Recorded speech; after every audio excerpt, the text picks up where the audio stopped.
Back in the Heian era, the capital was basically an all-you-can-eat buffet for demons. These monsters were tearing through the streets, turning homes into firewood and sending civilians scrambling like NPCs with broken pathfinding. But one exorcist decided to stand on business.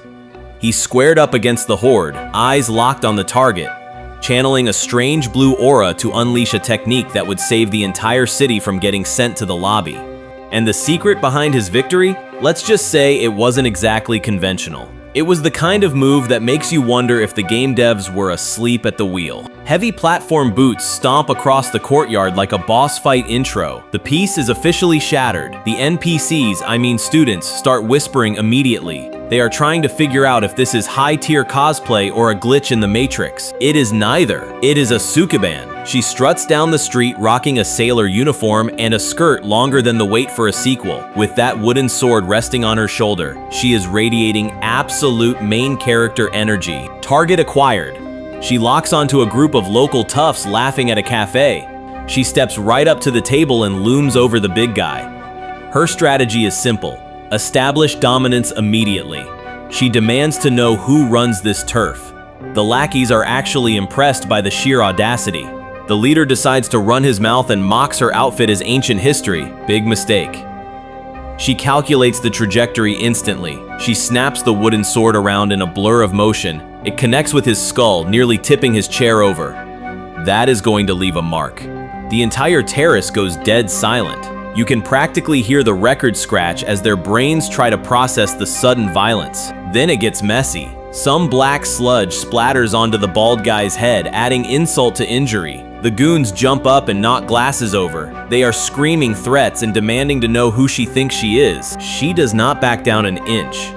She stands there with the wind blowing in her hair like she is posing for a cover art. She basically tells them to quit whining and do something about it. That is the signal. The whole squad encircles her. They are screaming about how they are going to delete her from the server. It is a classic one versus many setup, but judging by her stance, they are the ones in danger. Welcome to Class 1-2, where the food chain is literal. Enuma, the resident alpha male, decides lunch is boring. He locks eyes with Rokudou, calculates the trajectory, and winds up a pitch with a piping hot octopus ball. Rokudou tries to argue the physics, thinking, if I miss this catch, I am dead, but Enuma just laughs. He says the distance is the whole point. The projectile launches. Rokudou has 0.2 seconds to react. He unhinges his jaw like a circus seal and catches the scorching hot snack. The class erupts in laughter, treating his misery like primetime entertainment. Rokudou begs for mercy, but Enuma is just warming up. He loads a greasy sausage into his chopsticks like he is chambering a round in a sniper rifle. He screams launch and sends the meat missile flying. Rokudou tries to dodge left, but his reflexes are trash. Smack, direct hit right between the eyes. Enuma loses it, pointing at the grease mark on Rokudou's forehead. The rest of the class smells blood in the water. Suddenly, everyone wants a turn at the human dartboard. This is the daily grind for Rokudou Yusuke, the server's designated NPC. He is down bad. His only lifeline is his squad. The colonel slides him a pity meatball, and Kachu offers a slice of ham. They huddle together, sharing rations like they are in a bunker, just trying to survive until the bell rings. A few feet away, Tsubaki is eating like nobody is watching, accidentally giving the boys a free lesson in anatomy. The trio's eyes lock onto the culture. It is instinct, but Tsubaki has a sixth sense for creeps. She whips around, catching them in 4K Ultra HD. Her face twists into a demon mask, and she starts screaming at them for being absolute degenerates. She runs straight to the boss, Enuma, to file a report. Enuma threatens to permanently game end the small fries if their eyes wander again. The boys do not even try to defend themselves. They know the script. They hang their heads in shame and march to the usual beatdown spot to accept their fate. It is pathetic. Rokudou hits his absolute limit. Inside his head, he is calculating the sheer volume of disrespect he just ate, and the math isn't mathing. He isn't just taking the L today. He unleashes a primal scream, veins popping out of his neck like garden hoses, absolutely refusing to let that punk have the last word. The squad retreats to the restroom, dripping wet and smelling like failure. Rokudou tries to claim the moral high ground, swearing on his ancestors he will never look at a skirt again. But Hinomoto isn't buying that pacifist nonsense. He argues that if the culture trap is set, a man has a biological duty to walk right into it. They reach a consensus with a massive shout. Everyone loves the culture. But here's the kicker. Rokudou only talks this kind of big game when he is hiding next to a urinal. The moment he steps outside into the sunlight, he folds like a lawn chair. Inside the porcelain palace, he is a revolutionary.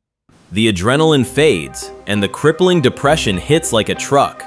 Rokudou slumps against the cold tiles, asking the real questions. Why do the bad boys get the glory, while the honest grinders get flushed down the drain? It makes zero sense. They huddle together in the damp corner, realizing they are certified bottom-tier trash. They don't want world domination. They aren't trying to be Hokage. They just want one thing: a peaceful, generic high school life where they can actually smile at graduation. Just a single crumb of serotonin to get them through the day. Reality check. They are stuck in a cramped, stinking latrine with a cockroach for a roommate. This dump was the only school desperate enough to take them. Rokudou breaks down and admits the truth. He just wants a girlfriend. Hinomoto hits him with the cold hard facts. It is statistically impossible. He is crying actual salty tears of loneliness when the door slams open. Two massive delinquents strut in like they pay the mortgage on the building. Rokudou loses it. He starts screaming that these guys are the absolute garbage of society, venting all his frustration right in the danger zone. But they aren't there for him. They are scouting Inuma. The recruiters offer cold hard cash to join their crew, hyping Inuma up as the future king of the region. He plays it cool, pretending he doesn't care, but the promise of that bag seals the deal. He walks out, leaving the NPCs completely ignored. Rokudou and the boys mock the whole team idea. They decide to cope the only way they know how: gaming. They retreat to Rokudou's house to escape reality, totally unaware that their peaceful life is about to get flipped upside down. Just when the vibe settles, a delivery arrives that sends Rokudou's soul straight to the lobby. He checks the return address and his brain short-circuits. It is from his grandfather, the same grandfather who has been 6 feet under for years. Rokudou starts sweating buckets, thinking, great, now I am getting haunted via registered mail. He stares at the box like it is an explosive device, convinced the afterlife has a terrible delivery service. The boys look at him like he has lost his marbles, but curiosity is a dangerous drug. They peer pressure him into cracking the seal, expecting a prank or maybe a glitter bomb. Instead, Rokudou pulls out a dusty, ancient scroll with his name on it. No joke, this thing looks older than the concept of homework. There is a note attached that screams bad news. It warns that danger is incoming and commands him to use the scroll if he wants to survive the week. Rokudou stares at the weird cosplay gear inside the box, trying to reboot his brain to find a memory of the old man. He thinks, did Grandpa run a secret cult I didn't know about? A memory unlocks. He flashes back to being a snot-nosed kid, crying his eyes out about being a weak coward. But instead of roasting him, his grandpa dropped some wisdom. The old man looked him dead in the eye and promised that his honesty was a superpower. He said, "One day, that mouth of yours will make you the most popular guy in the room." Back in the present, the gears turn. Rokudou realizes this is a legendary Heian-era exorcism scroll designed to delete demons from existence. His friends look at him like he needs immediate medical attention. They point out the obvious flaw in his logic. Monsters are not real and he needs to touch grass. But Rokudou's brain is playing 4D chess. He realizes the monsters are not mythical beasts. They are the delinquents making their lives a living nightmare. He grips the scroll like it is the Holy Grail, convincing the boys this magic is their only ticket to a peaceful life. He tells them, "Trust me, this is our cheat code." He straps on the ceremonial headpiece and looks absolutely ridiculous, like a budget wizard at a costume party. He admits he has zero clue how to actually use it. Kojima reaches out to stop the embarrassment before it gets worse, but the second his finger makes contact, the artifact hums to life. The room flashes with blinding light, sending the boys into full panic mode. They scream, convinced they just nuked the entire neighborhood. But when the dust settles, Rokudou is just standing there. He looks different. He looks completely rebooted. He runs a finger over the fresh ink on his forehead, feeling the texture. In his head, he is already level 99. He struts down the street with the confidence of a main character who just bought the season pass, absolutely convinced he has unlocked God mode. But the server rules have not changed one bit. The local trash mob spawns in right on cue, and the leader steps up, demanding a mandatory donation to his empty wallet. Rokudou decides it is time to test his new stats. He calculates the odds, puffs out his chest, and refuses to pay the tax, telling them to back off before things get messy.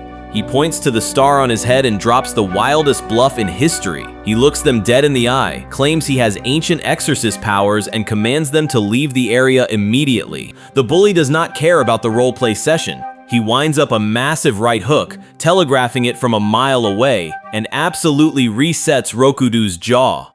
The blonde guy grabs him by the collar, lifting him like a wet towel. Rokudou instantly folds, screaming and begging not to be sent to the lobby right there on the pavement. Then, the glitch happens. The attacker freezes up mid-animation, drops the aggression entirely, and tells the squad to stand down. Even the girl agrees, ordering them to leave him alone. Rokudou sits there, blinking, wondering if the magic actually worked or if he is just hallucinating from the concussion. But the school is still a war zone.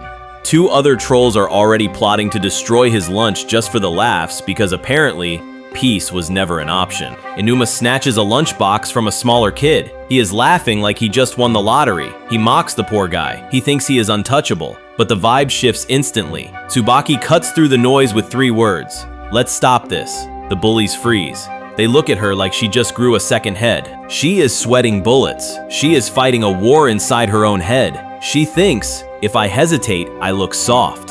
When asked what is wrong, she flips the script completely. She points dead at the bullies and screams, "Let's target those guys today." Her logic is flawless. They messed with Rokudou yesterday, so they are fair game. Absolute chaos energy. Across campus, the lunch money racket is booming. Rokudou and the boys are already plotting countermeasures. They discuss decoy lunches like it is a tactical ops meeting, but Rokudou freezes. He realizes this weird energy has been lingering since he woke up. The matrix is glitching. Tsubaki snaps her head around. She senses a disturbance in the force. Inside the boys' restroom, the sacred sanctuary of gossip, Kijima cannot believe his ears. He grills Rokudou. He asks if a girl actually saved his hide. The shame is palpable. Rokudou insists he was saved. Kijima calls it a fluke. Hinomoto suggests they just hold a pity party. Suddenly, the door gets slammed open with enough force to wake the dead. Someone is furious. Silence falls over the restroom. Rokudou is hiding in a stall. He is trying to survive the day. Then a knock. He claims occupancy, but the voice on the other side is not a bro. It is Tsubaki. She walks right into the men's room. The squad's brains completely short-circuit. She is blushing and trembling. She looks straight at him. She confesses she has been terrible to him. Rokudou is sweating so hard he is dehydrating. Enuma tries to be the voice of reason. He points out this is literally the men's toilet, but nobody cares about logistics right now. Tsubaki snaps. She tells Four Eyes to shut his trap or get sent to the lobby. Total demon mode. Then, she spins back to Rokudou. She bows a perfect 90 degrees. She drops a sincere apology. The mood whiplash is enough to give everyone a concussion. She wraps it up with a casual, "See ya." She strolls out like she did not just shatter reality. Hinomoto is trembling. He is convinced it is a trap. The devil woman apologized? The simulation is definitely broken. The city vibes shift from chill to thriller real quick. Masaru looks around and realizes every single girl on the block is locking eyes with them, and the tension is thick enough to cut with a knife. He tells Rokudou that he has officially ascended to chick magnet status, but our boy is in total denial, convinced he is still just a background NPC with 0 dialogue lines. The confusion is contagious. You can practically see the question marks floating above the pedestrians' heads as they try to calculate the math on how this is even possible. Rokudou starts sweating buckets, his spider sense tingling with impending doom. Then, a voice roars his name from across the campus like a raid boss aggroing the tank. A furious delinquent stomps into view, shaking the ground with every step, accusing him of messing with Tsubaki. Tsubaki tries to jump in to save him, but the guy is moving at Mach speeds. He grabs Rokudou by the collar and lifts him off the ground like a wet towel, demanding answers. He is convinced our main character used some kind of cheat code to brainwash his girl. But here come the receipts. A classmate snatches Tsubaki's phone and flashes the lock screen, revealing a 4K ultra-high-definition portrait of Rokudou's face. Tsubaki dives for the phone like she is saving a grenade, desperate to hide the evidence. Masaru sees the panic in her eyes and connects the dots instantly. This is the technique in action. He grabs Rokudou and shakes him violently, shouting that the exorcist legend is actually real. It is the only logical explanation for why he suddenly has max-level charisma stats. Grandpa was not crazy after all. He used this power to tame monsters back in the day, and now Rokudou has inherited the curse like a family heirloom nobody wanted. That is way too much lore for a Tuesday. Rokudou's fight or flight kicks in, and he chooses flight, sprinting away like he is escaping a maximum security prison. Grandpa apparently used this forehead magic to pull a harem of admirers back in the golden age. Rokudou just uses it to trip over his own feet and eat the floor. He scrambles up, apologizing profusely to whoever he just crashed into. He is thinking he is about to get sent to the lobby for breathing too loud. He looks up and the mood shifts instantly. It is a girl, battered, bruised, and leaking ketchup from the mouth. His brain short circuits, sweating bullets, and he offers a shaky hand to help her up. Her heart skips a beat. The curse is officially online. The exposition squad confirms the nightmare scenario. This technique is a homing beacon that specifically targets bad women. It does not matter that he looks like a nerd. If she has a criminal record or a bad attitude, she will fall for him unconditionally. It is a toxic relationship speedrun. She grabs his hand. He expects a romantic spark, but instead he gets a palm full of warm, sticky mystery fluid. He is internally screaming because that is absolutely vile. The situation outside hits critical mass instantly. Paramedics are overwhelmed, screaming for backup because bodies are stacked up across the plaza like it is a war zone. A responder tries to squeeze intel from a survivor, but the guy is vibrating so hard he can barely form words. He hits the deck, screaming not to be deleted, completely traumatized by whatever he just saw. The medic demands a name, and the guy finally drops the terrifying truth. It was not a gang war. It was one single girl, and she fought like a demon. We get a flash of the carnage, and it is brutal. She grips a massive thug by the shirt and detonates a punch right on his jaw. Windows shatter and bodies go flying as she solos the entire server. Pure monster energy. Rokudou thinks he is just catching L's from bullies, but he has no idea what he just signed up for. The ketchup forms a red string of fate, tying him directly to the most dangerous woman in the city. Enter the first heroine, Himawari Rana.